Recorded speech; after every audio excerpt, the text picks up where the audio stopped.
For 20 years. My parents called me the slow one. Interesting thing about labels.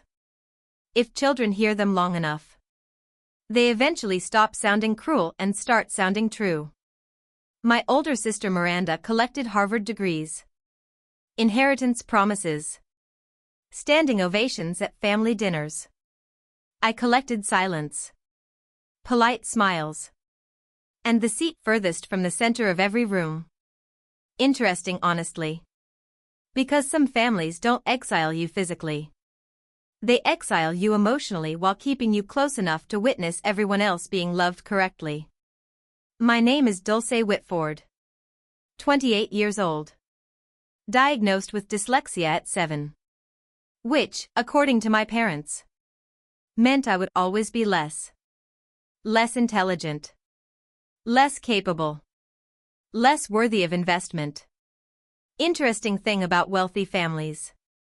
They often hide emotional neglect behind expensive wallpaper and good manners. The Whitfords were old Manhattan money. Hospital wings. Museum plaques. Fundraisers where people whispered our last name like it carried royalty. My father Gerald Whitford ran Whitford Properties, a commercial real estate empire worth $92 million by 2024. But he didn't build it. My grandmother Eleanor did. Interesting honestly. Because the people taking credit for family legacies are rarely the ones who survived building them originally. I was 7 when the school psychologist explained dyslexia to my parents. Letters moved. Words rearranged themselves. Reading took me 3 times longer than everyone else. The specialist called me highly intelligent. My mother heard defective instead. Interesting thing about certain parents. They treat differences like public embarrassment instead of information. When I was 12, Miranda received violin lessons at Juilliard Prep. French immersion tutoring. SAT coaching from a Princeton graduate charging $400 an hour. I asked for reading support once. Just once. My mother sighed heavily over her coffee. Dulce. Pause. Some children just aren't academic. I was 12 years old. And honestly, I believed her. Interesting thing about childhood shame. It enters your bloodstream long before you realize it doesn't belong there. So I adapted quietly instead. Audiobooks. Flowcharts. Visual diagrams. Systems. While everyone else read words, I learned to read patterns. Interesting honestly. Because survival skills developed in neglected children often become extraordinary strengths later. Every Sunday afternoon, I took the train to my grandmother Eleanor's apartment on the Upper West Side. Small place. Books stacked everywhere. Old jazz playing softly near the kitchen. And for hours, she taught me differently. Not through textbooks. Through stories. Connections. Structures. Dooley, she told me once while tracing contract diagrams across a yellow notepad. You read slower than most people. Pause. But you see things other people miss. Interesting thing about being truly seen. It feels almost physically shocking after years of invisibility. That's not weakness, Grandma Eleanor whispered. That's a different kind of vision. I didn't understand what she meant yet. First, I had to survive another 20 years inside the Whitford family hierarchy. Interesting honestly. Because some families turn achievement into oxygen. And children who struggle learn to breathe less just to avoid taking up space. Christmas 2018. 20 relatives crowded around the mahogany dining table inside my parents' Upper East Side townhouse. Crystal chandeliers. Catered lamb. The annual performance of Whitford perfection.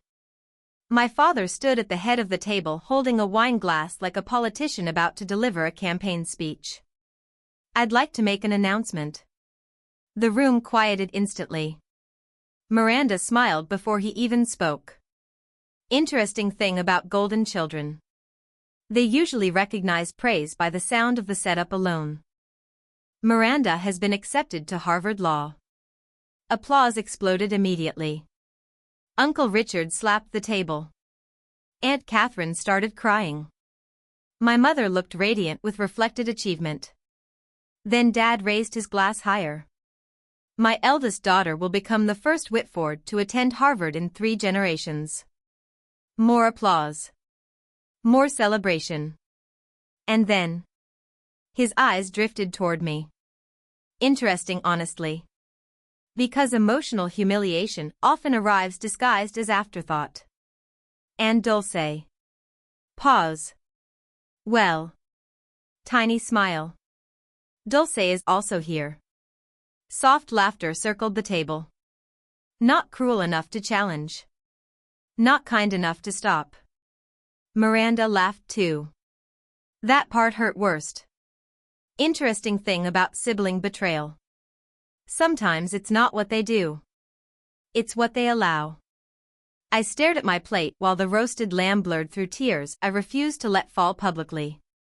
Then, under the table, someone squeezed my hand gently. Grandma Eleanor. Interesting, honestly. Because sometimes one person believing in you is the only reason your self-worth survives childhood intact. When I looked up, her eyes weren't sad. They were furious. Not at me. At her son. At the room. At the entire performance unfolding around her. She didn't say anything that night. Not publicly. But 3 months later, she called me to her apartment and handed me a mahogany box with brass hinges. Keep this safe, she whispered. Don't open it yet. I frowned slightly. What's inside? You'll know when it's time. Interesting thing about wise women. They prepare quiet revolutions years before anyone realizes one is coming. I tucked the box into my closet and forgot about it. Or tried to. Eleanor died 18 months later. Pancreatic cancer. Hospice room. Thin hands. Soft breathing. I held her hand while the monitors slowed. The only family member there beside her bed. Interesting, honestly. Because the people who love you most are often abandoned first by the ones claiming family matters most. After college. State University. Never Ivy League. Never Harvard. I applied for a position at Whitford Properties anyway. Not because I expected favoritism. Because I wanted a chance. Just one. My father hired me as an administrative assistant. $42,000 a year. Same month. Miranda joined as chief legal counsel. Salary. $280,000 plus bonuses. Interesting thing about unequal treatment. Families rarely notice it while benefiting from it directly. My days became photocopying contracts. Booking conference rooms. Fetching coffee for executives who forgot my name repeatedly. But while everyone ignored me, I watched. And listened. Interesting, honestly. Because invisible people notice everything. I discovered something during those long hours near the copy machines. I could identify structural problems in contracts almost instantly. Not by reading faster. By seeing patterns visually.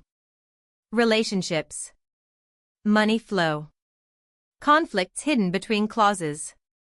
The same coping systems I built for dyslexia had evolved into something else entirely. Interesting thing about underestimated people. Their strengths often develop underground while everyone else focuses on the wrong weaknesses. Grandma Eleanor understood immediately. Your father reads contracts like a lawyer, she told me during one of our last Sundays together. Pause. He looks for what he can exploit. Another pause. You read them like architecture. I laughed softly. What does that even mean? She smiled. You see how everything connects. Interesting, honestly. Because that sentence changed my life later in ways neither of us fully understood yet. Then came April 2024. Tuesday afternoon. Subject line. Position restructuring, confidential.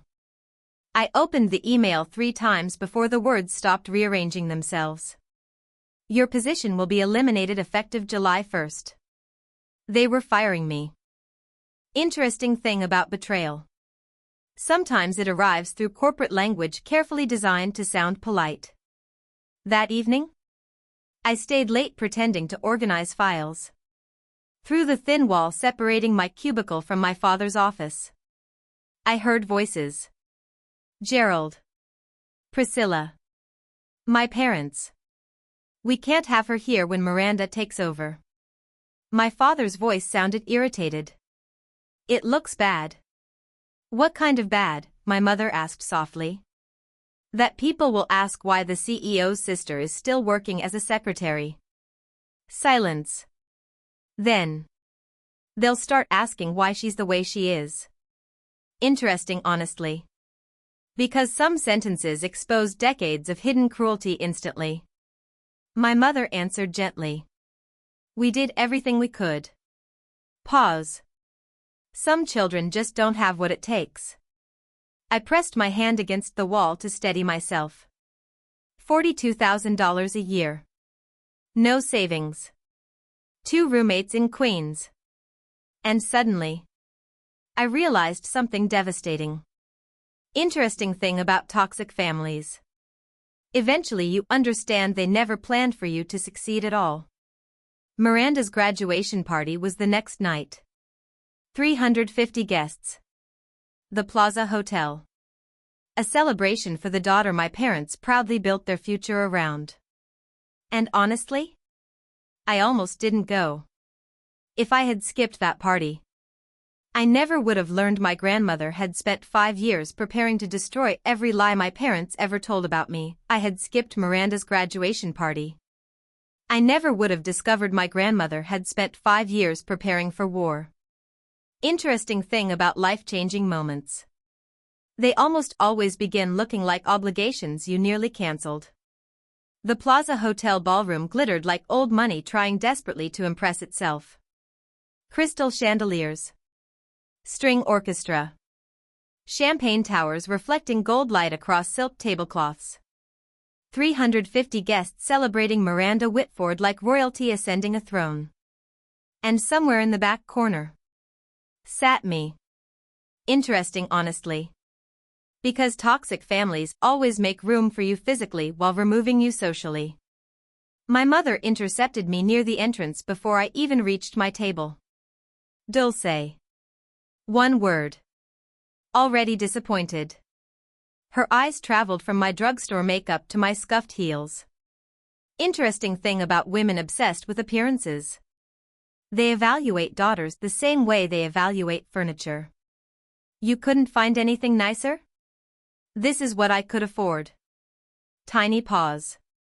Well. She adjusted her Cartier bracelet carefully. You'll be sitting at table 27 near the service entrance. Of course I would. Interesting, honestly. Because families built on hierarchy make their seating charts emotionally too. And Dulce? She leaned closer. Her Chanel perfume almost suffocating. Tonight is Miranda's night. Pause. Whatever resentment you think you're entitled to. Another pause.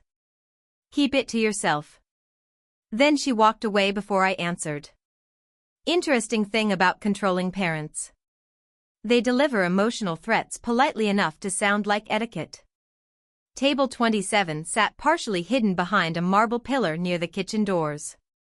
My tablemates were distant cousins who barely remembered my name. From there, I could see the stage. The giant portrait of Miranda in Harvard regalia. The gold banner reading. Congratulations Miranda Whitford, Harvard Law Class of 2024. Interesting, honestly. Because some families turn one child into some families turn one child into a trophy. And the other into proof of what disappointment supposedly looks like. Interesting thing about public humiliation. It hurts differently once you realize everyone else can see the hierarchy too. I sat alone near the kitchen doors while waiters carried champagne past me toward people discussing Miranda like she'd already become Supreme Court material. Brilliant girl. Exactly like Gerald. The future of the company. Interesting honestly. Because successful families often confuse favoritism with destiny. Then Miranda took the stage. White gown. Perfect posture. Harvard ring glinting beneath chandelier light. My mother looked emotional enough to cry. My father looked triumphant. Like Miranda's success validated every cruel thing they'd ever decided about me. Interesting thing about golden children. They often mistake preferential treatment for personal superiority because nobody teaches them the difference early enough. Miranda raised her champagne glass gracefully. I just want to thank my incredible parents. Applause immediately. They sacrificed everything to support my education. More applause. My father taught me discipline. My mother taught me excellence. Interesting honestly. Because selective family memory becomes performance art once microphones enter the room. Then Miranda smiled toward the crowd. And honestly. Pause. Watching some people struggle their entire lives taught me the importance of maximizing your gifts. The room laughed softly. Not everyone. Enough people. And her eyes drifted directly toward me when she said it. Interesting thing about sibling cruelty. Sometimes it arrives polished enough to earn applause. I felt heat crawl up my throat instantly. Not surprise. Recognition. Because somewhere deep down, I had always known Miranda enjoyed the comparison more than she admitted publicly. Interesting honestly. Because benefiting from injustice eventually becomes addictive for people never forced to question it morally. My father stood next. Wine glass raised confidently. To Miranda. The crowd echoed to Miranda. 350 glasses lifted at once. Crystal chiming softly beneath ballroom lights. And honestly? I should have left right then. Interesting thing about survival. Sometimes staying 1 minute longer changes your entire life permanently. My father smiled proudly at the crowd. The future of Whitford Properties. Applause erupted again. Miranda glowed beneath it. Comfortable. Certain. Like inheritance itself had already chosen her years ago. Interesting honestly. Because privileged people often mistake long-term favoritism for destiny.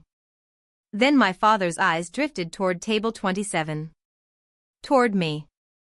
And his smile changed slightly. Not softer. Sharper. There's also value. Pause.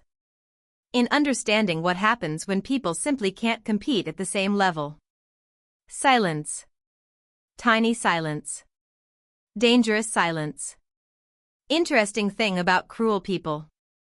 They test humiliation slowly first to see whether the room will allow more. My mother lowered her gaze politely. Miranda smirked behind her champagne glass. And suddenly, I realized something devastating. Nobody planned to stop him. Interesting honestly. Because toxic families become most dangerous once cruelty turns traditional. Not every child can carry a legacy. My father sighed dramatically. Some are builders. Pause. Others. His eyes locked onto mine fully now. Simply require support forever. The room laughed softly again. Not loudly. Worse. The quiet wealthy people laugh. The one designed to avoid accountability later. Interesting thing about humiliation. It becomes unforgettable once witnesses participate through silence. I felt my hands trembling beneath the tablecloth. Not from shame anymore. From clarity. Huge difference. Because for the first time in my life, I stopped wondering whether my parents loved me incorrectly, and started realizing they might not have loved me at all. Interesting, honestly. Because acceptance hurts far less than confusion eventually. Then, from somewhere behind the ballroom, a voice cut cleanly through the laughter. "That's enough, Gerald." Everything stopped. Completely. Interesting thing about powerful women. They rarely need to raise their voices to change an entire room. My grandmother Eleanor stood near the ballroom entrance. Black cane. Silver silk scarf. Thin from chemotherapy. Still somehow the strongest person in the building. Nobody knew she planned to attend. Not even me. My father's face drained instantly. "Mother." "No." One word. Sharp enough to silence 300 people immediately. Interesting, honestly. Because real authority doesn't perform itself loudly. It gets obeyed automatically. Eleanor walked slowly toward the stage. Cane tapping softly against marble. Every executive. Every investor. Every relative watching her cross the ballroom like judgment arriving physically. Then she stopped directly beside Miranda and looked at the Harvard banner overhead for several long seconds. Interesting thing about disappointment. Truly intelligent people rarely react emotionally first. They observe. "This is what you celebrate?" Eleanor asked quietly. My father forced a nervous smile. "Miranda earned this." "No." Pause. "She was funded." Silence hit the ballroom like pressure dropping before a storm. Interesting, honestly. Because truth sounds almost violent once spoken publicly after years of private lies. Eleanor turned slowly toward the guests. "Do you know what my granddaughter Dulce taught herself at 13? Nobody moved. Nobody breathed. She learned to visualize contractual relationships spatially because nobody would pay for reading intervention." My mother whispered sharply. "Eleanor." But Grandma kept speaking. "While Gerald paid $400 an hour for Miranda's tutoring." Pause. Dulce borrowed library audiobooks and built legal flowcharts by hand. The ballroom remained completely frozen. Interesting thing about exposure.